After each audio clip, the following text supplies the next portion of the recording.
Some of the best direct support professionals that I know carry out their work in a way that demonstrates a concept that's known in the field as least dangerous assumption. That's actually a phrase that was coined by Ann Donnellan in 1984 that was originally applied to classroom settings, but it's extremely relevant to how we support people with disabilities in the community. And a way to understand it or explain it is, I would use a thought experiment. So let's say, what if you woke up tomorrow morning having just experienced a stroke and your face and hands are paralyzed? You discover this right at the beginning of your morning routine, and your loved ones notice that something is very different about you. And so as the moments go by and you strive to figure out what's happening next, ask this: what assumption would you prefer that they make about you? One, that you can understand them and what they're saying, and that you can work with them to come up with a solution, or that you can understand a word or play a part in the next steps. Which one of those assumptions on their part would make you feel isolated or diminished, or even scared and eventually depressed? Which would give you hope? One assumption would put you into a possible danger in the world. Your connection to the world would be severed. The other creates possibilities and could turn initial fear into hope. The thing is, in this scenario, your loved one may never find out if you can understand them. Let's change this mind experiment and say that you truly don't understand what they're saying due to the stroke. It's still a better choice on their part to assume that you can.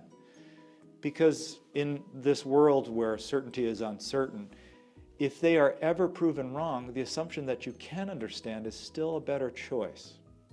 So people make these kind of assumptions all the time. I think about it in my own life. I see this with my mom and dad. They're both in their 90s. They're fairly healthy. They're happy and living in assisted living setting in Hanover, New Hampshire, where I grew up. I love them very much. And with their advanced age, though, there are some common illnesses that tend to really knock them flat. Last spring, Mom had another bout with a urinary tract infection, and that wasn't uncommon for her, but this time it landed her in the hospital. So I drove right away to go visit her, went into the hospital room. The doctor steps in, and he proceeds to talk with me about her as if she wasn't even in the room.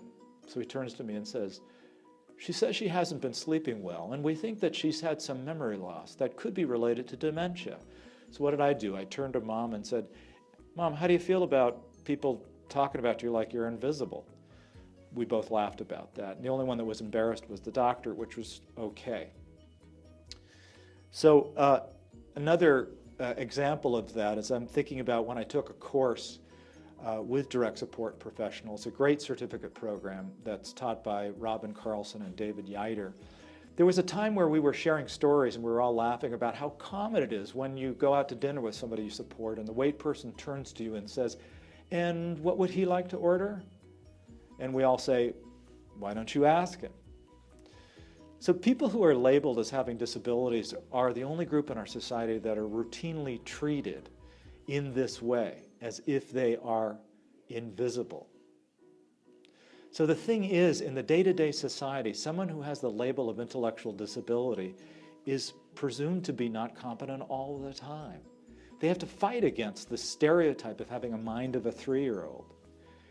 But as a direct support professional, you're a partner in that fight. And just as important, you're a teacher to others in how to act with respect and to model dignity. If you're in a situation together that's new to you, just step back, wait an extra beat, and assume that the person you support has the competence to figure out what happens next. Be a trustworthy partner that steps in only when necessary. Never act like someone doesn't understand, even if you can't see the evidence of it at this moment. Someday you might. And if you don't, well, you're still making the world a better place.